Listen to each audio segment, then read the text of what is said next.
Dar, vat, ką išskirščiau moterišką moteris, kuriai reikia vyro. Čia turiu omeny tai, kad jis būtų reikalingas šeimoje. Kad jis, aš kaip sakau, auka vyras negali. Negali pagimdyti vaiko ir maitinti krūtimi. Viskas, daugiausiai viską gali, jisai gali mums padėti buityje ir tik tai reikia paprašyti gražiai ir irgi suprasti, kad paprašyti konkrečiai reikia to, ta prasme, kad dar kalbėsim apie tai, kad prašyti reikia gražiai ir ne vieną kartą.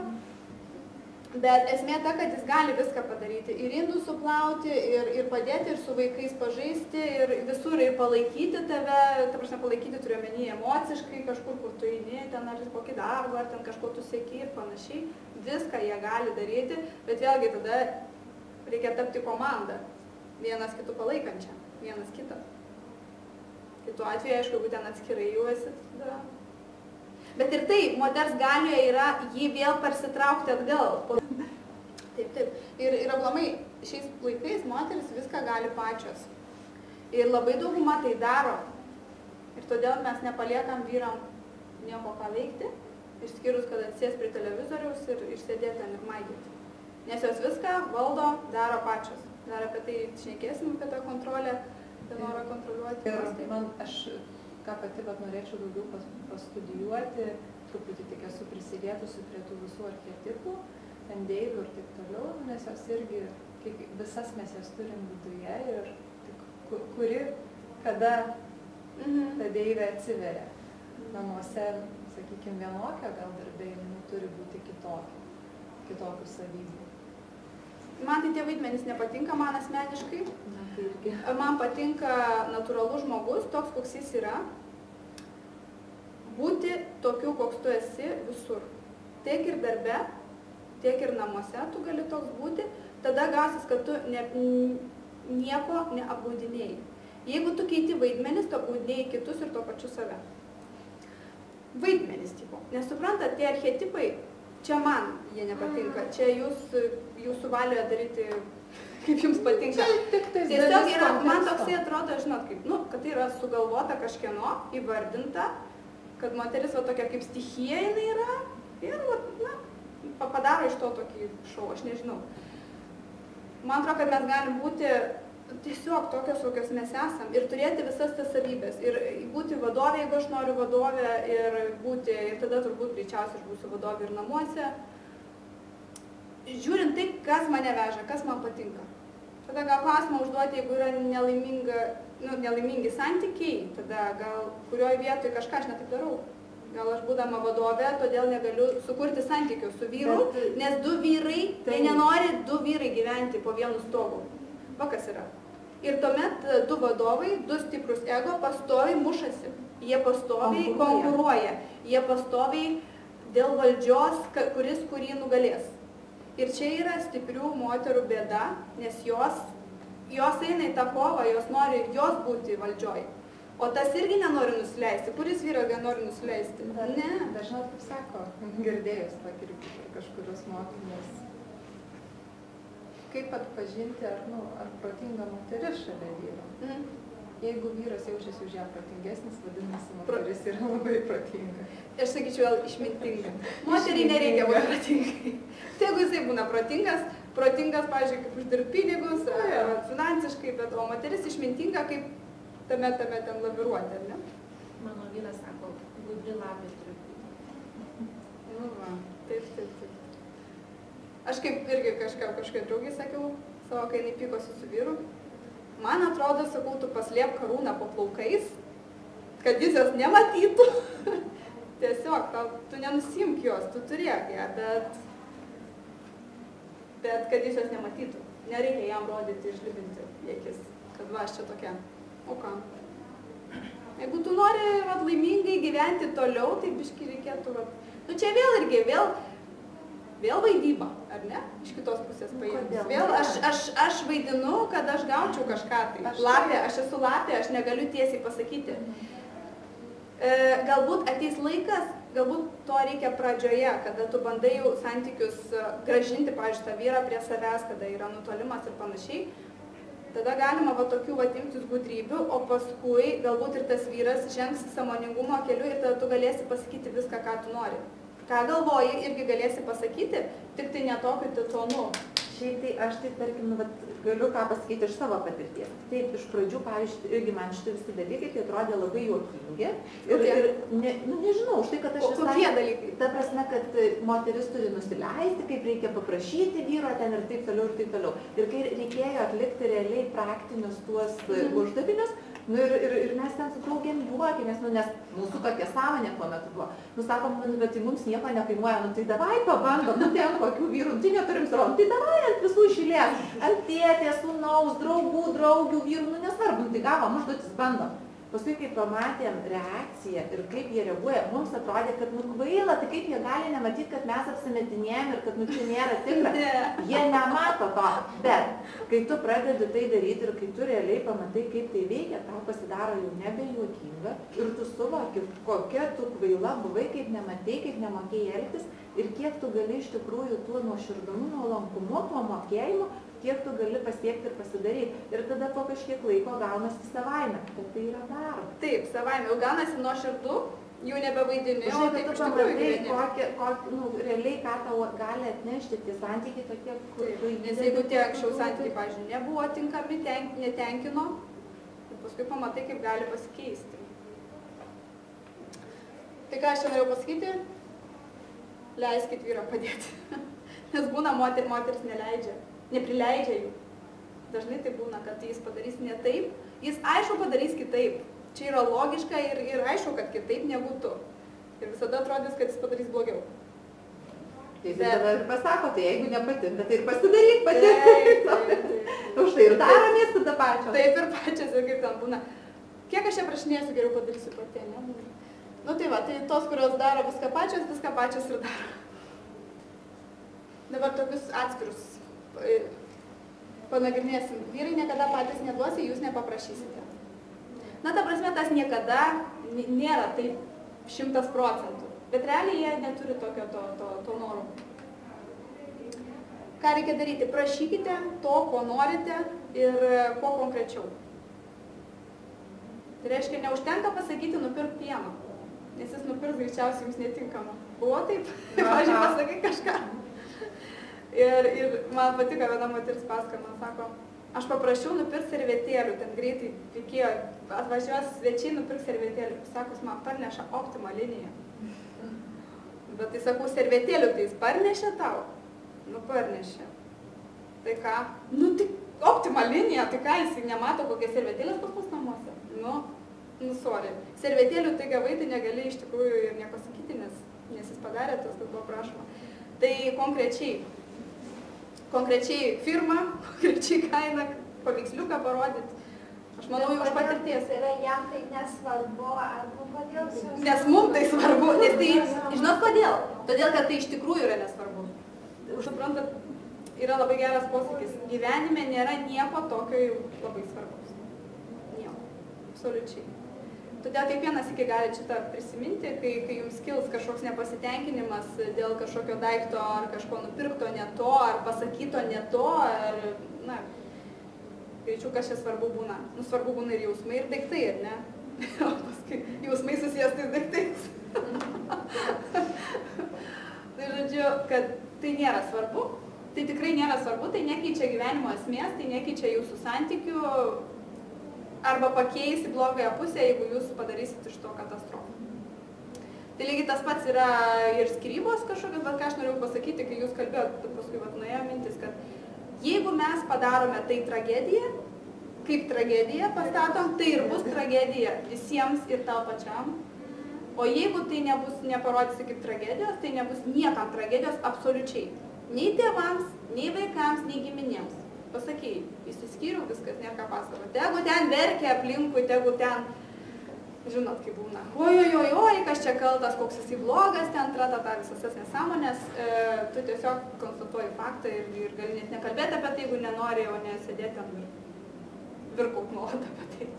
Žodžiu, kaip patys sureaguosi? Aš geriau nesiskirti, reikia padaryti viską iki tų skyrybų, ką jeigu pasakai taip, kad aš padariau viską, arba aš jau nebenoriu gyventi su to žmogum, tai irgi nėra blogai. Aš tiesiog nebenoriu. Na, o ką? Šeima nėra tas kažkas čia tokio. Bet esmė tame, kad tu kitokio ir nesutiksi tol, kol tu pats nepasikeisi. Taip, kai sakau, kad nereikia ieškoti kito. Taip, nebent toks variantas, kada nori žmogus būti vienas. Kai susirasi save, kai būsi pilnas, tada atsiras žmogus, kuris irgi bus pilnas. Jis bus toks pat ir tada jums nereikės to tokio būtinumo jau. Bet iš tikrųjų gyvenime toks paradoksas būna. Tada, kada tu save užsipildai ir kada tau labai faina pačiam su savim ir kada tu turi veiklos ir viską ir atrodo, tada tau jau kaip ir nereikia to kito žmogaus, tada paima ir atsiranda. Todėl, kad nuo mūsų mažai kas priklauso, kaip aš sakiau. Gyvenimas tiesiog eina savo vaga. Jis eina ir jis mūsų neklausia, kaip ten bus. Ir jeigu jūs sutinkat su to, kas vyksta, jūs tada esat harmonijoje su juo. Jeigu jūs priešinatės tam, kas vyksta, tada jūs esat neharmonijoje ir tada viskas yra blogai. Tada viskas blogai.